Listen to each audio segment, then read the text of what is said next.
I think you look back on our 4 losses, and as everyone knows, they've all kind of come down to the last drive. And you know, good teams finish, and you have to create that environment in practice, and we try to do it all the time. But this week we put an added emphasis on it. Competitive periods between, the ones and finishing.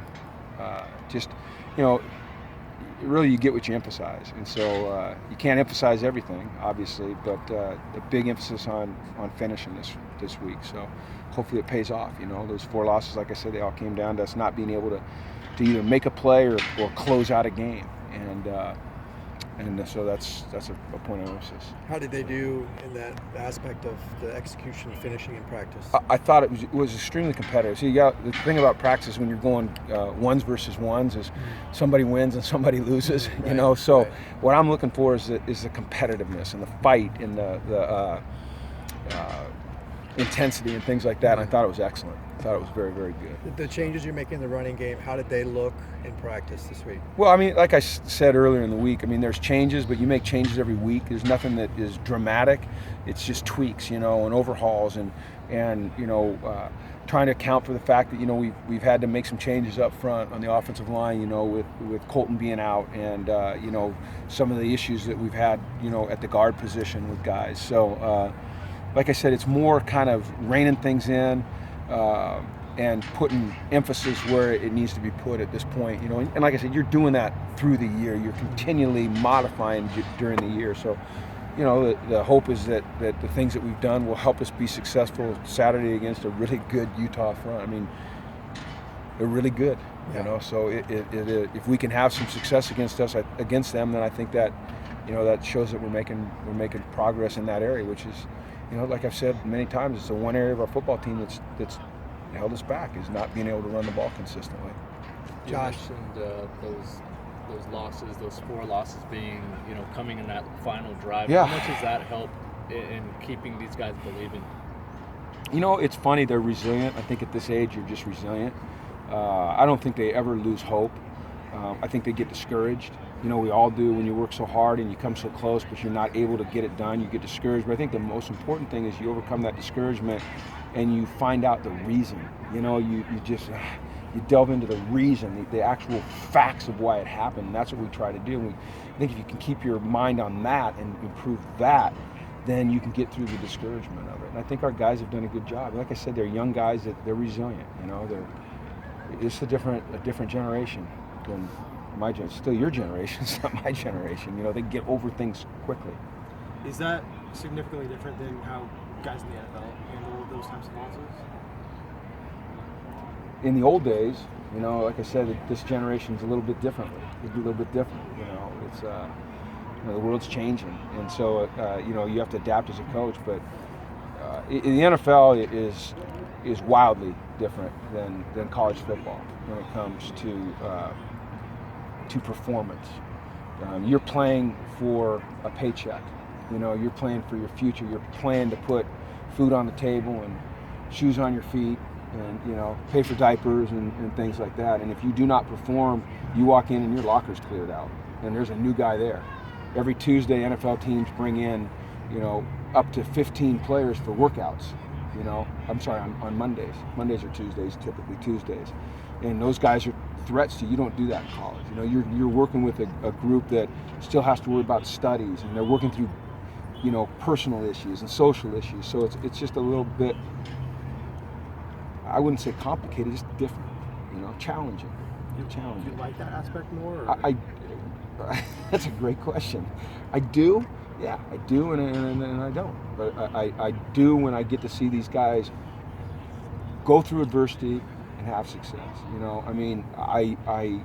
It's like adversity. I was thinking about this last night when I was coming out of meetings. I absolutely love it because it reveals who you are. And it gives you an opportunity to challenge yourself.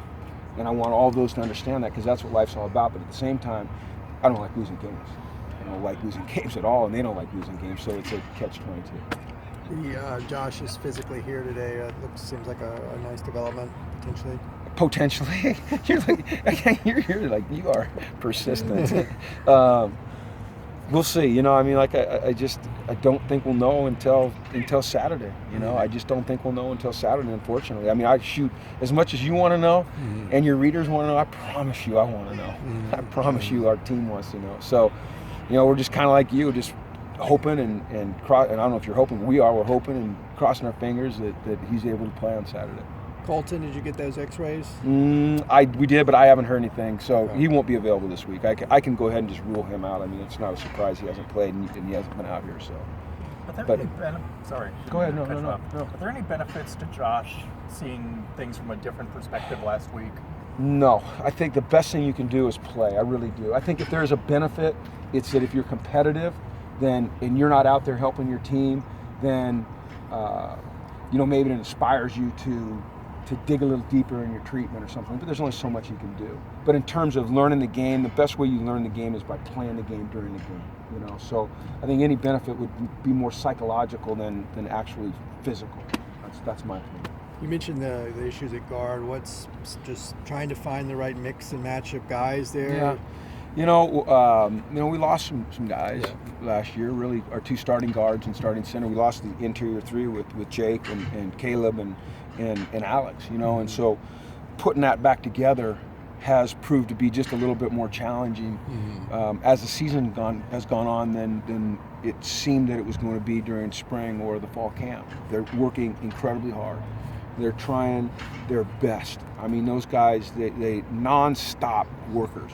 But it's, you know, there's a synergy that has to develop, and we've struggled to develop that synergy at this point. What did you think of putting Joshua Roboko in What did I think of it? Yeah.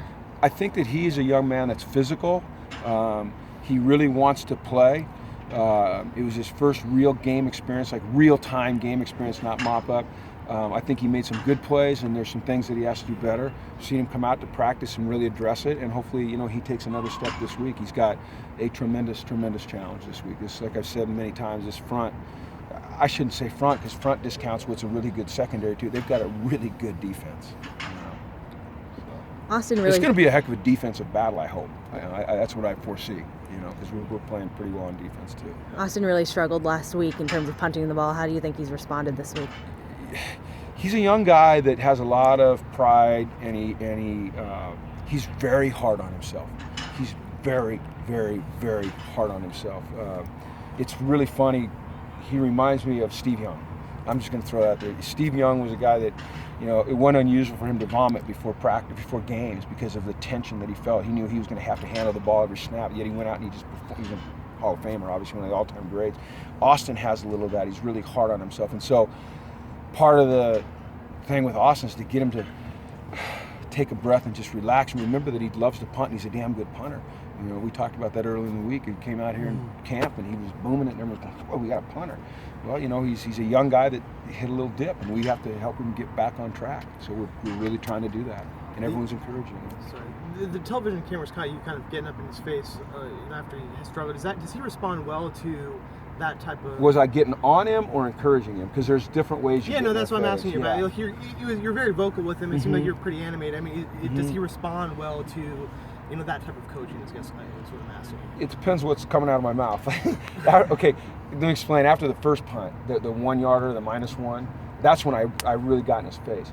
I wasn't upset one single bit about the punt. I mean, I was upset about the punt, but I realized those things happen. It came off his foot wrong into the wind, and he's a young guy, and it was bad.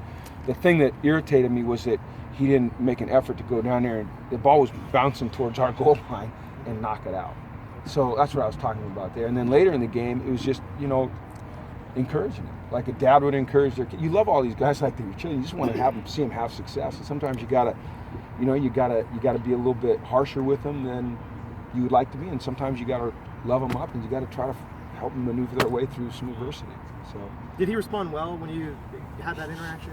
I think he did. I mean, I think that they appreciate the fact, and he appreciates the fact that you care about them and them having success as a person, and that you're not just going to ride their tail when they make a mistake.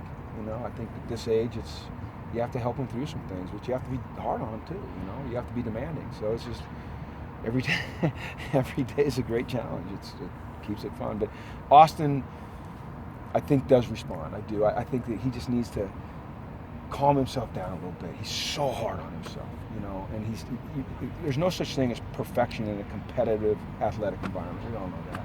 I mean, the greatest performers lose sometimes. Maybe Usain Bolt doesn't, but you know, the rest of them do. So anyway. I think Coach Leach said something about he thought that some of your players were kind of maybe interfering with the snap count on defense. Did that get back to you at all? Do you have a... No, we don't Yeah. even make any calls on defense. Okay. No, that no one's ever. That's not part of our like they did. You know how they do the move call and their guys would all shift. Yeah. We don't. That's not anything we've ever done. Not one single time. So he's saying that he's misinformed. Yeah. Okay. All right, thanks, guys. Thank you.